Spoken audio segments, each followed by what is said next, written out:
In China, discussing the economy has become a dangerous business.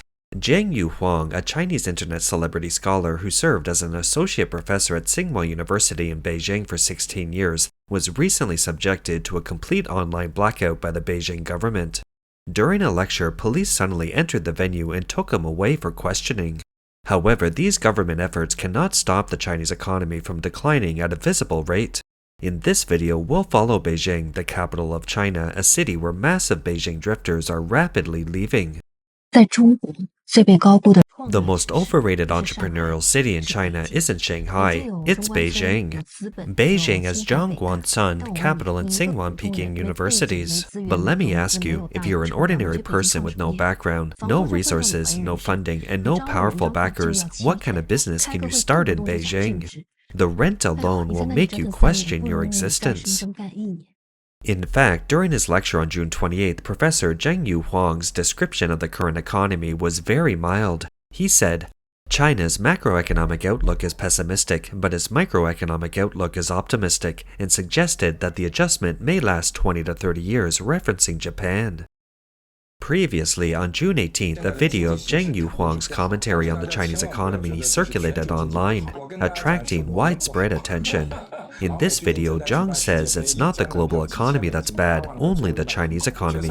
The US economy is booming, with World Cup tickets selling out instantly for tens of thousands of dollars. Furthermore, the economies of Vietnam, India, Argentina, and Venezuela are all making rapid progress.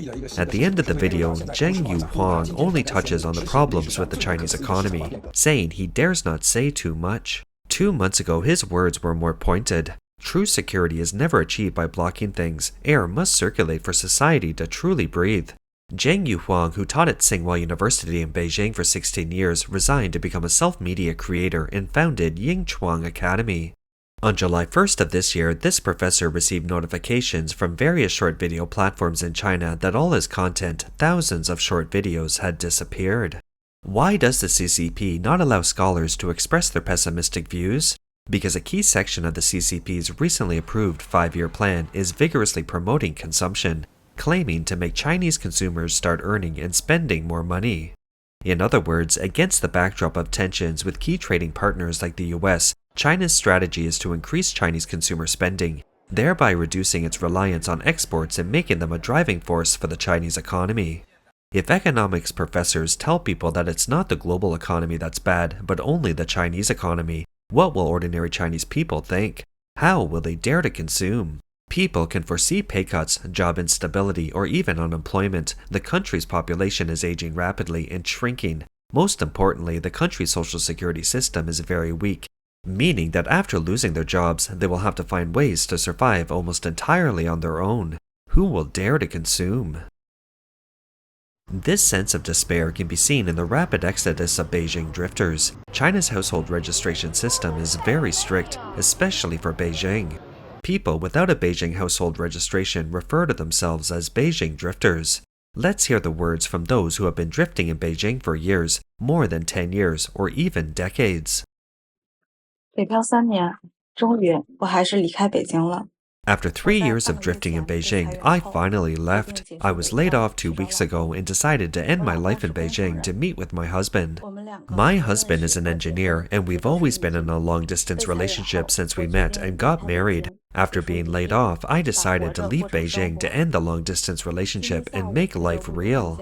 I don't know if I'll regret this decision in the future. The past joys and sorrows are already etched into my bones. Those sleepless nights and tears are proof of my resilience.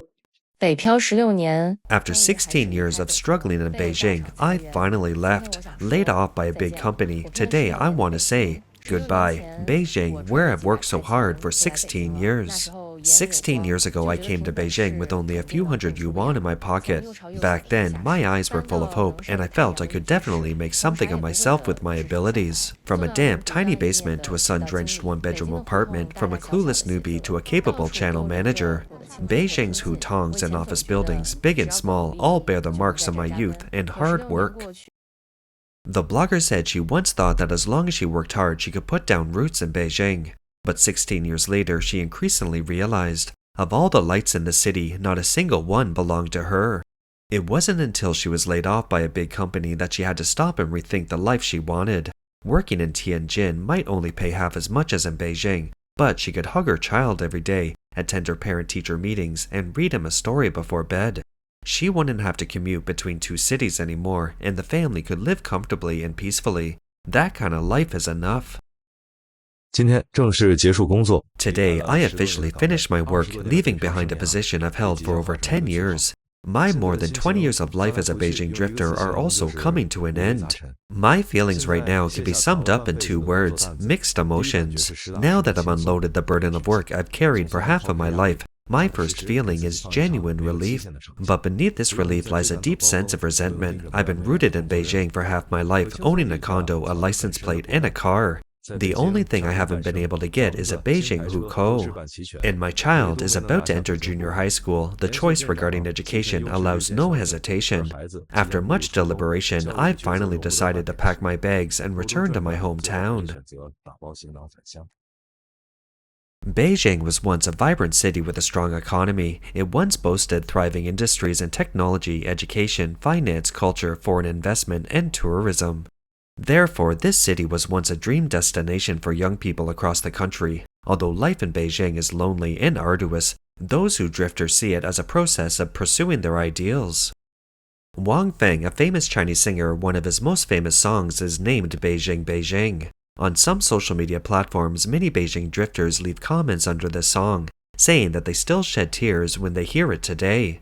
The singer sings, "The coffee shop and the square are 3 blocks apart. Like the distance from neon lights to the moon, people comfort and embrace each other in their struggles, searching and chasing after their broken dreams. I pray here, I am lost here, I search here, I lose here. Beijing, Beijing." This blogger's description of the hardships as a Beijing drifter is quite accurate. 我奉劝所有想来北京的 I advise everyone thinking of coming to Beijing not to come unless you can accept these 3 points. First, you have to accept that you are nothing. Back home, you might feel like your parents' darling, right? But in Beijing, you're nothing. Really. In Beijing, you send out 100 resumes and you might only get 2 or 3 replies. 2 or 3 replies are a blessing, really. 真的 The blogger says that loneliness is almost the norm in Beijing. Back home, you can meet up with your friends for drinks and chats on weekends, but in Beijing, you have very few truly close friends. Therefore, many people spend their weekends alone in their rented rooms, lying around all day. Overtime is commonplace, and the heartache of returning home late at night is something only those who have experienced it can understand. Furthermore, Beijing's urban design has very serious problems. In layman's terms, it's like a pancake spreading outwards, a sprawling urban pattern in Beijing where the city center acts as a single core, expanding outwards in concentric circles with the addition of ring roads in a disorderly manner. This pattern leads to a high concentration of urban functions in the city center, resulting in long commutes for workers, severe traffic congestion, and distorted housing prices. Graduation season, want to work in a big city, Beijing or Shanghai? Which to choose? The answer is simple, choose Shanghai if you can, don't choose Beijing. If you can't accept these 2 drawbacks, then you can come to Beijing. The first problem with living in Beijing is the commute. The commute is very long, basically it takes an hour to get anywhere. Because you can't live in the city center, right? You'll definitely live in the 4th or 5th ring road, right? The company will definitely be in the city center, and you can't rent a place there. The main mode of transportation is the subway, crowded subway, yes, extremely crowded. The blogger says the daily cost of living in Beijing isn't that high. What really overwhelms people is the rent, which is ridiculously expensive. Outside Beijing's 5th Ring Road, renting a small secondary bedroom of about 10 square meters will cost over 2,000 yuan a month. She lamented that Beijing is a city with extremely low happiness levels. However, during periods of economic boom and development, none of this is a problem. In this big city, you'll encounter many opportunities, meet many people, broaden your horizons, and realize dreams impossible in your hometown. All of this holds immense appeal for young people. According to the Chinese government's 5th National Census, as of November 1st, 2020, Beijing's migrant population was 8.418 million, accounting for 38.5% of the permanent resident population. However, the latest statistics show that migrants, especially young people, are leaving Beijing in large numbers. Statistics departments in several parts of mainland China recently released their 2025 statistical yearbooks. Data shows that between 2015 and 2024, Beijing's permanent resident population aged 20 to 29 decreased from 4.618 million to 2.489 million, a reduction of 2.129 million in 10 years, nearly halved. The reason is easy to understand. Beijing, this megacity, has fallen into recession. I'm a mother of two who has been working in Beijing for 14 years, working for a state-owned enterprise for 14 years, but is currently unemployed. What truly keeps me up at night isn't unemployment, but my children's schooling. I believe all parents who have worked in Beijing understand this feeling of helplessness. After struggling in Beijing for over a decade, settling down is too difficult. My child can't get a Beijing residency permit. With my child about to enter middle school, I need to quickly decide where to send them. Let me tell you about my family situation. My child is currently in 4th grade, and I plan to sell our apartment in Jinan and buy a condo in a good school district in Tianjin to secure a stable path for my child's education. Today, I want to talk about unemployment. I want to ask, have you ever counted how many times you've been laid off? I came to Beijing in 2016 and have been laid off 6 times, especially between 2021 and 2024. Several times I was laid off before even passing my probation period. My longest period of unemployment was 10 months. Now, can we summarize it simply like this? Tech companies representing the momentum of internet development are in Haidian district and are failing. The financial sector located in Xicheng district is dead because the CCP is strengthening regulations and pursuing performance-based pay already earned by employees in this industry. The education industry is also in Haidian. Since 2021, the CCP has been implementing measures aimed at reducing the homework. An after-school tutoring burden on students is compulsory education. Many subject-based after-school tutoring institutions have been severely impacted, forced to transform or close down. After more than 5 years, the education sector has become the worst performing of all industries. The cultural sector, particularly in Chaoyang district, specifically the film, music, arts, and media industries. If you frequently watch our channel, you'll know that even celebrities are resorting to street vending. It's fair to say that Beijing's cultural industry is now barely clinging to life. Looking at foreign investment also in Chaoyang district, the situation is dire. Beijing used to have a strong foreign investment sector, but in recent years, foreign capital has been rapidly withdrawing, and this trend shows no signs of stopping. Finally, the hidden threat is tourism. Unfortunately, whether foreigners or locals from other cities of China, it seems that overnight they have lost their love for Beijing. Imagine that these sectors, technology, education, finance, culture, foreign investment, and tourism, which truly support a large number of ordinary Beijing citizens, have all declined in the past 2 or 3 years. What are the combined effects of this? Have you noticed there are fewer and fewer people in Beijing now? The streets are deserted and many apartments can't be rented out. I feel that the hottest jobs right now are food delivery and Didi. Yesterday, I even hailed a luxury car.